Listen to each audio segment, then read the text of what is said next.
In 2006, when I was 26 years old, I house hacked a 4-unit building in my hometown. I bought it, fixed it up, moved into unit number 2, and then rented the other 3 units to help me pay my housing bills. It was a fantastic way to live, basically for free at 26 years old. I lived there for a few years, including when my wife and I got married, and then we kept it as a rental after we moved out. Now, 18 years later, I decided to do a deep dive analysis of the numbers to see whether this investment was really a good deal, and also whether I should keep this investment going forward. I'm going to let you look over my shoulder during all the analysis in this video, so let's get started.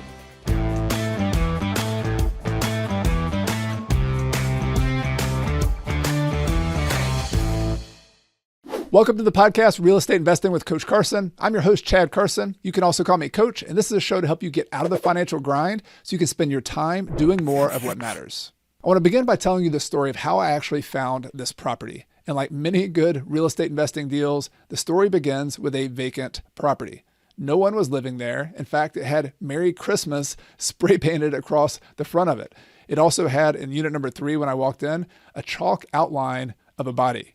Now, I'm pretty sure it was a joke and somebody was just playing a joke on us, but the place was rough. It had been vacant for a while. And the question is, why was it vacant? Well, the owner of the property was actually a local bank. And so they had foreclosed on this property. And I don't know the whole story behind who they foreclosed on. I just remember discussing with them eventually. There was a landlord, an investor who never really fixed the property up. And eventually the property was vacant. They couldn't get it rented and the bank had to take the property back. And the way I found out about it, there was no sign in the yard yet that it was for sale, was my friend and a mentor and eventually someone who did some private lending with me on this particular deal. His name was Louis Stone. I called him Dr. Stone. He was a professor of mine in my last year at Clemson when I started taking some business classes. And we just stayed in touch. And he was out always riding around, as many entrepreneurs do, and he was looking around in neighborhoods. He noticed the property. He told me about it. And then I looked it up and found out that there was a local bank who owned it. And I just basically reached out to this local bank. And this bank was called a savings and loan. So there's different types of local banks, but they actually had probably 2 branches at the time. And I just reached out and started cold calling the bank and eventually got to the person who was in charge of the foreclosures and was able to talk to them about buying the property. Now, as I'm talking to this banker who is very experienced and I'm a 26-year-old, I want to talk about my mindset a little bit at the time.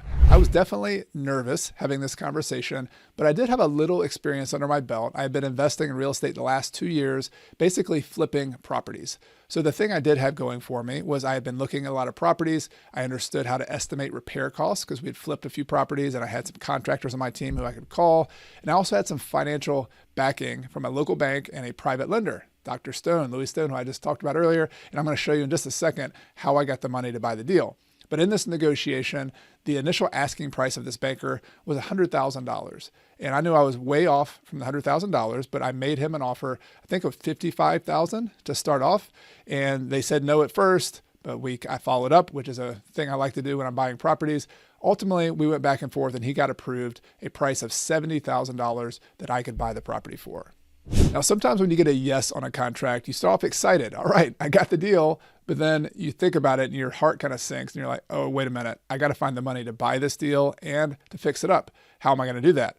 Luckily, I did have a plan there and it came with 2 different financing tools. Number 1, we had worked with a local bank. And what I mean by a local bank is the part of a bank that makes commercial loans. So they make loans to businesses who are renting properties and have inventory, but they also make loans for fixer-upper properties, new construction. And in this case, I built a relationship with this banker, had bought a couple of fixer-upper properties with a partner who was more experienced, and then we paid the bank back multiple times. And so I had a relationship that I'd proven myself a little bit with this bank, and they were willing to loan money. In fact, they were willing to loan 100% of the purchase price. Those are the good old days, 2006, but $70,000 from this local bank. But I still have to have the money to fix this property up. And where I was in my career, I was just getting by. I did not have enough money to do all that. I had about $5,000 that I could use to invest in this deal. So the second financing tool I used was something I learned early in my career and helped me a lot, was to use private lenders who had smaller amounts of money, but was more flexible. And so this comes back to Louis Stone. Louis was a longtime rental investor. He had developed properties, but one tool he didn't realize was that you can actually use your retirement account through a specialized custodian. You can move some of his money from a traditional custodian to a self-directed custodian. And he was able to make a loan to me in second position behind the bank, and the bank knew about that. They were okay with it. In fact, they were happy that he was loaning money in second position. So he made a $40,000 loan behind the $70,000 loan from the bank. So when you combine 70 plus 40, that gave me about $110,000, which was about what I estimated I would need. And then there's also going to be a little bit of closing costs and holding costs, which I would come out of pocket for the rest of it. So I had a plan to finance the deal. Now I could buy it. Now I want to fast forward the story a little bit so that we can get to some of the longer term analysis. But long story short, we got the property fixed up. I did some of the cleanup work myself, but I hired out a lot of work, things like installing heating and air units, painting the interior and exterior of the building, installing new decks on the back of the building. We had new flooring, carpet mainly, and some vinyl. We also put in new windows and new doors. So we freshened up everything, including doing some landscaping. And I want to say a little bit that I didn't talk about earlier about why this building was interesting. It turned into one of the better buildings on the street. There was another street of other duplexes, four-plexes, six-plexes, all of this in a college town. So one of the reasons I liked the building, and even though it had the chalked out line of a body and had Merry Christmas spray painted across there, was this is on the bus line to Clemson University called the CAT bus line. It was also about 1.5 miles from campus. So my target audience, which I had not rented to before this, but I thought I would rent to grad students and people who wanted an affordable rental. They could hop on the bus. They could have a landlord who takes care of their property. And I felt like there was an audience out there. There were tenants out there who would rent this property. And I just liked the general location. It was a place that I was willing to live. So I figured I could find other people who were willing to live there too. So that location component is a big aspect I learned over time of having a good rental property. And this one turned out to have a good location that was getting better. And we helped that by fixing the property up. So if you're familiar with real estate investing and buying fixer-upper rental properties, you might have noticed that I'm following a little bit of a playbook, the old BRRRR Strategy, which wasn't named at that point. Thanks, Brandon Turner, for naming that eventually. But I was basically following the BRRRR Strategy on this deal. I bought a fixer-upper, I remodeled it, and then I got it rented out, which I'll talk about in a second what the rental numbers were. And then because I got it rented out, because it was remodeled, the new value of the property, instead of being worth what I paid for it, is actually worth $155,000 based on the rent, based on what other properties were selling for in the area. So if you're keeping track here, I had just under $120,000 invested, about $117,000 if you add up all the repairs and holding costs and things like that. So I was able to get a new loan for under 80% of that full value. So for $120,000, I borrowed money. And at that point, it was at 7.5% interest rate for 20 years. But the good thing was I was able to pay off the bank loan, the local commercial loan. I was able to pay off my private lender. I was able to get back some of my money or all of my money, the $5,000 and a little bit extra holding costs I had. So I had no cash in the deal and I was able to pay for the closing costs. Really good deal for a 26-year-old who wants to move into a place and doesn't have a lot of capital. But the reason this is even better was that I rented the other 3 units out. So each one at that point, the rent goes up over time, but it started off at $350 per month. I just wanted to make sure I found good tenants. So 350 times 3 was $1,050 per month. And then I lived in the 4th unit, so I wasn't getting any rent on that one. And the total mortgage payment on my property was $819 for the principal and interest, so the portion I was paying to the bank, and then $265 in an escrow account. Basically, they were collecting extra money to pay for my taxes and insurance. And so all that together was $1,084 per month. I had $1,050 coming in, $1,084 going out. So a little bit of a cost to live there. And as my rents went up over the next couple of years, things got better and better. I was living super cheap compared to what I would have been living for, what my friends were living for, paying $750 or $1,000 per month in their apartments. This was a great place to be with an asset that I could then hold for a longer period of time. So now hopefully you have the story and you have a clearer picture of how this deal started. I want to dig into the actual numbers. So I had to dig into my QuickBooks, to my bookkeeping over the last 18 years to figure out how much rent we actually collected, how much money we spent. And so this first spreadsheet I want to show you is a year-by-year analysis of that income and those expenses to show you the trends over time. And if you want to see the details of this spreadsheet and kind of dig into them, either follow along with me or to have just as a template to use for your own rental properties and do your own analysis, you can get a free copy of this if you look in the YouTube or the podcast description below. Click on the link and I'll email you a free copy. So the first thing I like to look at in this kind of long-term trend is how the rent is doing. So you can see this top kind of green line. We collected about $312 per unit. Remember, the market rent was about $350. I lived there the first few years, so I charged myself a lower rent, or I assumed I had a lower rent. I also let my brother live there for a year or two when he was working with me. He paid a little bit lower rent. So we didn't exactly pay market rent, but you can see over time, the kind of average unit monthly rent went up and was kind of in the right trend line. And I'm going to show you how much that actually went up here in a second. And then the total rent I collected went up. But the interesting part, kind of the surprise that was a lesson for me, was looking at some of the other expenses. And I like to do a couple things with this type of spreadsheet. One is I want to see the operating expenses. So this is all your expenses, not including your mortgage payment and not including any like big capital expenses like replacing heating and air units, roofs, things like that. And so if you just look at your total expenses, one thing I like to do is sort of a shortcut is to look at the percentage of my rent that I'm collecting that I pay out in these operating expenses like taxes, insurance, maintenance, management, things like that. And so it gives you just a little bit of a rule of thumb for this particular property that you might be able to use if you buy another property nearby. And for me, it was start off at 30%, but kind of hovered between 30 to up to 55% in some of the high years, but really averaging around 40% over the long run, 43%. So all that tells you is that before you make your mortgage payment, if you collect $1,000 in rent, you'll have about $430 in operating expenses on average for every $1,000 you collect.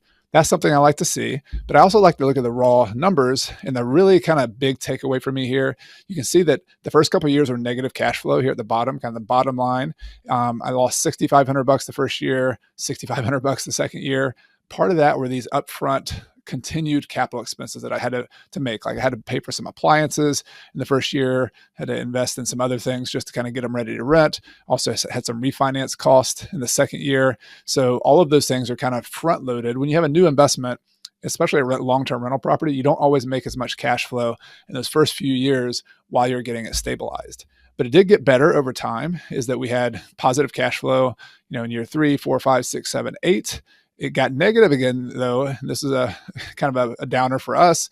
In year 9, 10, and 11, we had negative cash flow, primarily because those brand new heating and air units we installed up front, we probably didn't hire the best contractor, probably didn't use the best materials, maybe we didn't maintain them well, but they started going out at year 9, 10, and 11. So by year 11, we'd replaced all 4 of the heating and air units. So those were big capital expenses. Those are negative cash flows that put us in the negative for those years.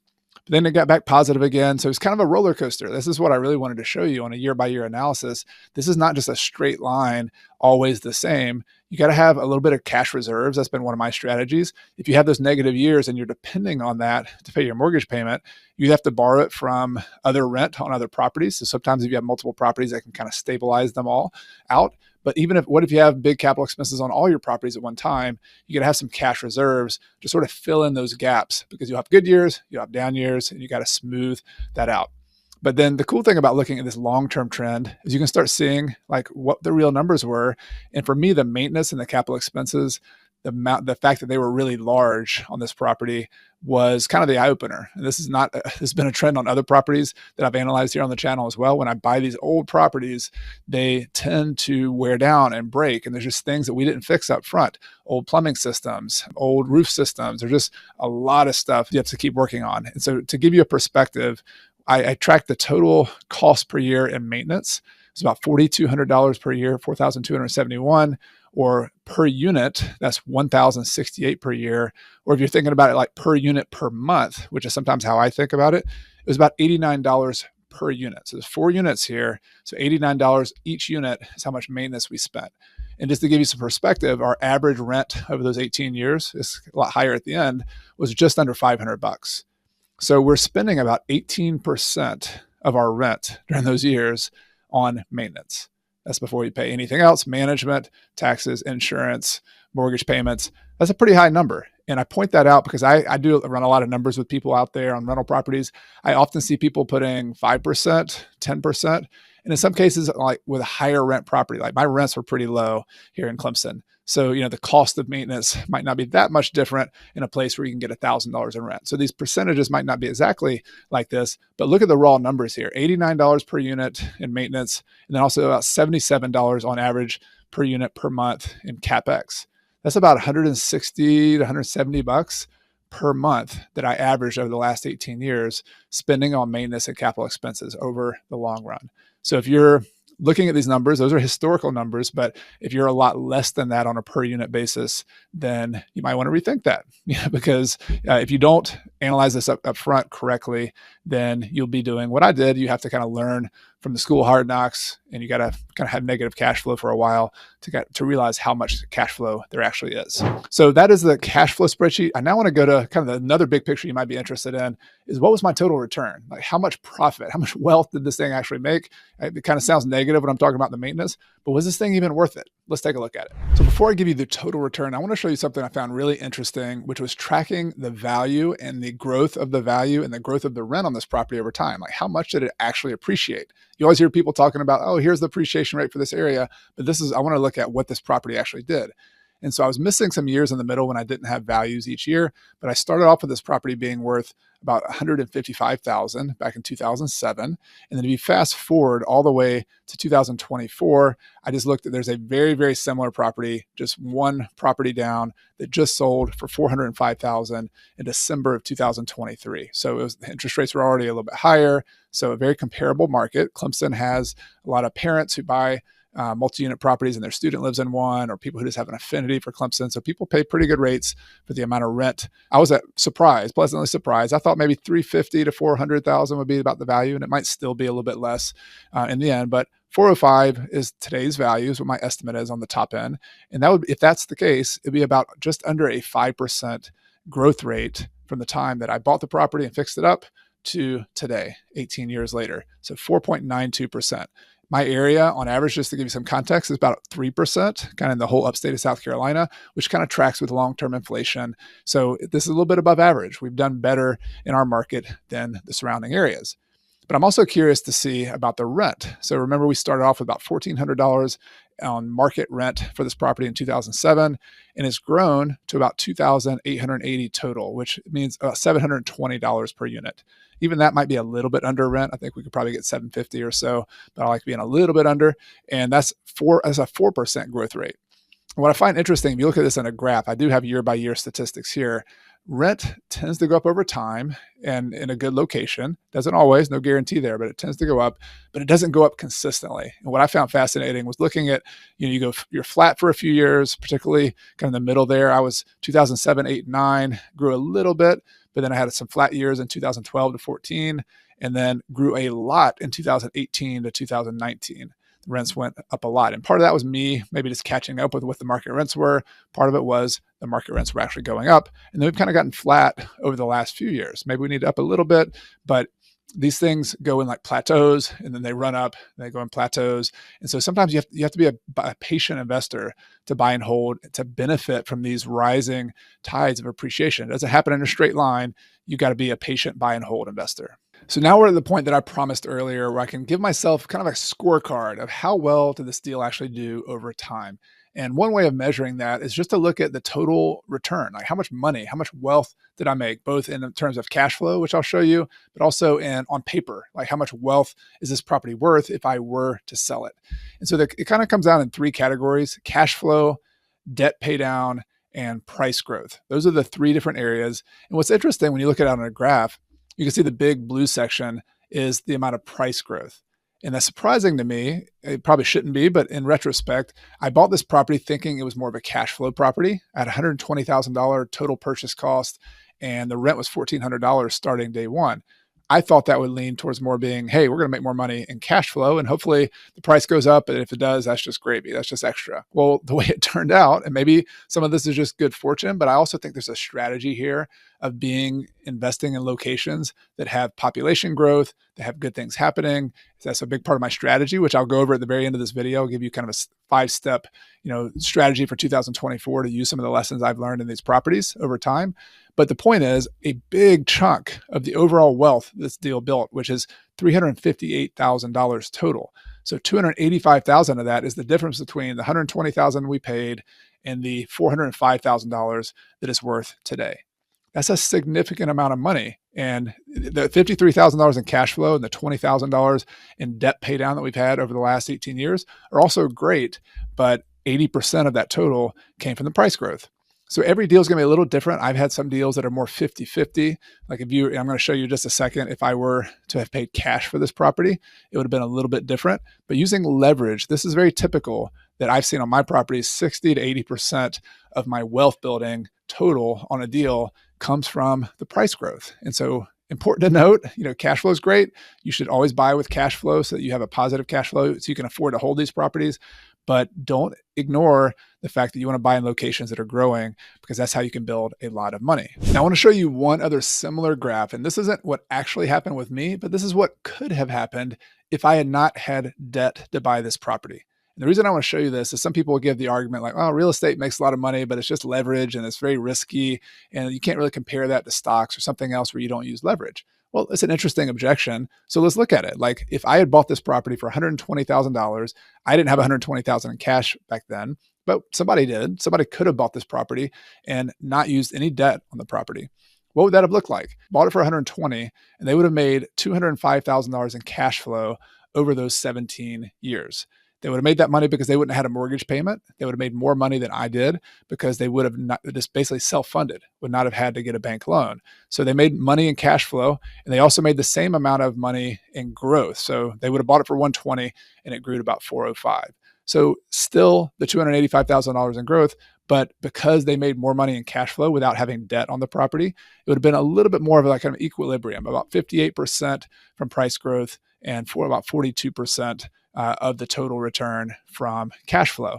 And I find that really interesting because I often now, in 2024, I'm in a different place in my career. I like to pay cash for property sometimes, and I get pushback saying, no, that's not a great deal. Why would you do that? Well, the question is, would you spend $120,000 to make $490,000 over time? And of course, it depends on how much time. So I want to analyze this, and we're going to go to the next spreadsheet here with a metric called internal rate of return, because this is what helps you look at numbers like this, $490,000, or my other kind of graph here of $358,000, and say, how good of a return on investment was that? Because then you can compare that to other investments you could have invested in, the stock market, bonds, other pieces of real estate, just to compare apples with apples and say, was this a good opportunity cost investing in this property instead of those others? If you're not familiar with the formula internal rate of return, which is summarized sometimes as IRR, check out another video I did where I went into depth and showed what it is, why you use it, why it's helpful. But I'm going to just jump right into it with this video. I like the internal rate of return sort of as an all-encompassing formula to tell me how I did over time, because sometimes it's a little complicated to think about. Like if you make $100,000 10 years from now, is that the same as $100,000 today? And if it's not, how much should I discount it? This takes a lot of those different cash flows. And you can see the spreadsheet here, and you can borrow this, by the way, if you download this free spreadsheet. But it takes all the cash flow, both positive and negative, over the 17-year period. And I'm actually going to assume that I sell this property in 2024 at the end of the year. And it just summarizes all those and say, here's what your yearly rate of return would be given those cash flows. And in my case, the assumption I made is actually we had zero cash invested in this deal up front. So if I had not had any negative cash flow, that would have been a really, really high return because I didn't have any cash flow up front. But I did have some negative cash flow those first 2 years, $6,500 negative for the first couple of years. And then I made positive cash flow for a while, negative cash flow for a few more years. You can see it kind of seesawing back and forth here. But then if you go all the way to the end, I make an assumption that I sell the property for $405,000, that I had 6% sales costs. So I paid a realtor some fees. I paid some closing costs. So when that's at closing, I would come up with about $380,000 left over after selling it and paying those fees. And then I also have to pay my mortgage off $100,000. So the amount of money I would put in the bank pre-tax, we're not going to talk about that for this second, but pre-tax, I would put $280,000 or so into the bank. There are also some potential taxes, which I'll go into it here in a second.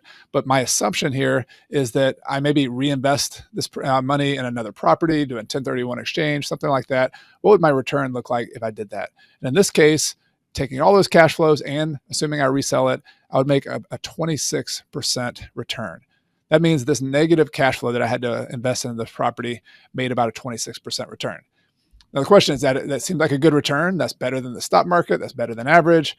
I did have to take some risk using leverage, so that's not quite as good, right? So this just gives you information. This just tells you what this cash flow looks like, and you can then take and do what you want with that. Like if you had not wanted to do this deal, if you would not have wanted to use as much leverage, maybe you would have preferred you have a lot of capital and you just wanted to pay cash for it.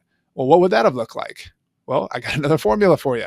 If you had not wanted to use leverage and do what I did, then you could just assume that you didn't borrow any money. You could do the same calculation. So if you had not invested with debt like I did, then there's another very similar calculation you could do, but you just assume that you didn't have a loan on the property. So that's what this version of the internal rate of return it looks like. And again, I like doing both of these with leverage and without leverage because it tells you different pieces of information. And my overall return, if I had not borrowed money, would have been 12.6%.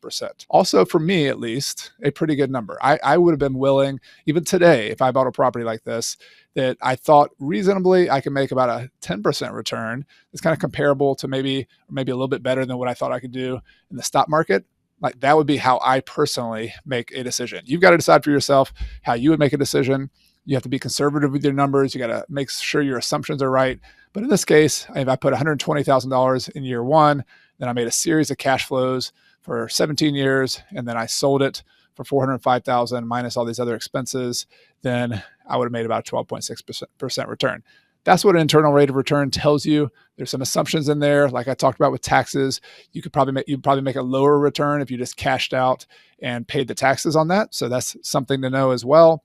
But you can play around with the spreadsheet yourself, do what you want. The thing I wanted to share with you here is, as I'm analyzing this, was like, was this thing worth it? Should I have bought it? In my case, hands down, yes. This is the deal that got me started. It was a house hack. I was able to live very cheaply for a few years, even though I had some negative cash flow. I was buying an investment essentially, and that made me a lot of money. It built wealth that I could now take, and either I could sell the property and use it to buy something else, or I could just live off the cash flow. And so what I want to share with you now, one final spreadsheet that I think will be helpful for you. We looked at the history of this property. What I want to round it up with is, here I am today in 2024. Should I sell the property? Should I keep it? Should I, is it going to be a good investment for me going forward? And that's the final thing I want to make a guesstimate about for the next 10 years. What will it look like, and help me make an informed decision about whether to keep it or to sell it. So we're back to a spreadsheet of cash flow over time. But in this case, we're looking forward. I'm assuming, I had to make some assumptions, but I'm going to start in 2024, and I'm going to go 10 years into the future to 2033. I'm going to ask myself the question. I'm going to have to make some guesses on a few things, saying if these things pan out, how much cash flow will I make? And then I'm also in just a second going to analyze how good of an investment would it be for me to keep this property using these same tools that we've already used here in this video. So the first thing I'm going to look at is the rent. And I basically took the rent from the prior year. And in all these cases, I'm just applying like a growth factor to this. So I'm going to say, hey, I think the rent's going to grow at 4%. I also think the insurance is going to grow at 4%. The miscellaneous expenses, which for me are licensing fees for the city, the property taxes, the maintenance, the capital expenses. So I'm assuming we're going to have some kind of inflation on all of these things. And so I want to try to be a little realistic with that. And then importantly, for the maintenance and the capital improvements, I took about an average of what I had on a lot of those over the last 5 years. And that's what I started with for these. So I could be more precise figuring out my capital expenses. I could actually like project it out and say, I'm going to replace a roof probably in 5 years. I'm going to have to replace heating and airs again in this year. That would be a more accurate way to do this. I'm just trying to get a rough idea. And this is what I've got. So when I do all of that, the rent again is going up over time. The expenses are going up as well, but my cash flow is tending to go up. So I start off at $9,000 per year or so, and by the 10th year is about $14,000 per year. And so that's one important thing to think about. We can get all the return numbers and all that, but ultimately at this stage of my career, I'm trying to live off cash flow. I'm using cash flow, and I know this property. I'm pretty familiar with all the good things and the bad things about it. So I can ask myself, is making $765 per month or $9,000 per year in cash flow pretty good? Like, yeah, it's a pretty good place for me to be. But I might have an opportunity cost. I probably could do something else with this money. So what I want to look at next is I start off with this cash flow sheet. I want to go back to this internal rate of return idea. And in this case, I'm going to do, instead of going in the past, I'm going to make some of those assumptions and look forward. And I have to do something a little different, is that I'm assuming I'm basically buying this property today. And this is a mentality that when I analyze whether to keep or sell a property, if I decide to keep it, it's as if I bought the property for what I could have made, with the profit I could have made if I were to sell it. Because there's an opportunity cost. I could sell this property today and I could go out and buy another property.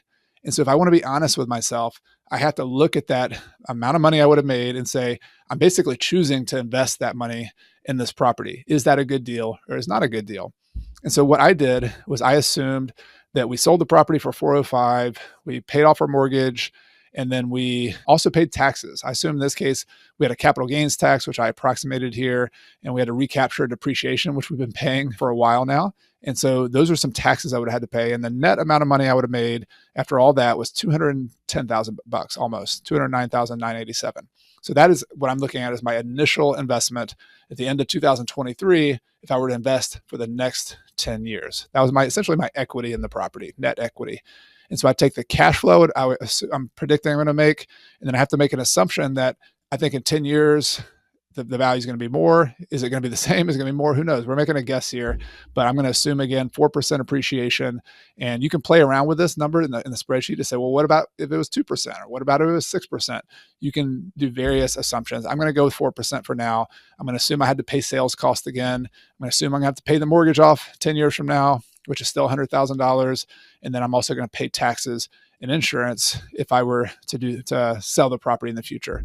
So if I did all of that, the cash flow plus that net sales price in the future gives me an internal rate of return of about 9.5%. That's good information. That's just for me to look at and say, all right, I could sell the property and go invest this money and pay my taxes, go invest the money in the stock market. That's one thing I could do.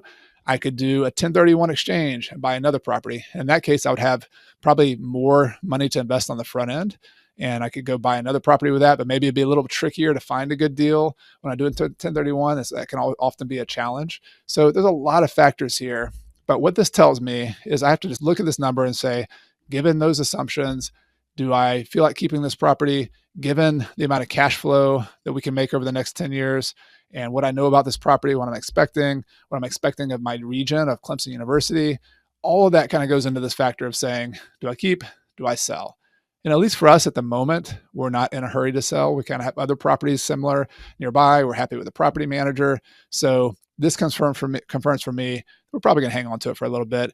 But there's in the back of my head, I'm thinking, we could probably sell this property and do a little bit better buying some other properties. So if opportunities come along that I see and I can compare them to this opportunity, I might choose to make some moves. We'll see. But I hope this process of looking at all the spreadsheet has been helpful for you. Remember that you can download the spreadsheet. You can use it for yourself and you can play around with it. Give me some feedback. Let me know what you think about it. A link to the spreadsheet that you can get for free is in the podcast or the YouTube description below. So in this video, I went into a lot of depth with that spreadsheet showing you the numbers historically on this rental property and also looking forward. But one thing I didn't really dig into a lot was taxes. So if you ever wondered when you sell a property, remember I kind of talked about taxes a little bit, but I just kind of skimmed over it. How do you figure out how much taxes you actually pay when you sell a rental property? And the short answer is it's going to be a lot more than you probably think it is. But what if you wanted to calculate that exactly? I've got another video for you, how I calculated how much I owed in taxes on a rental property when I sold it. I include a spreadsheet with that video as well, so you can download it for free and do that calculation yourself. So if you like this video, you're going to love that next video. Check it out. There'll be a link above me here in the thumbnail, and there'll also be in the podcast or the video description below a link. You can click on that and check it out as well. See you in the next video.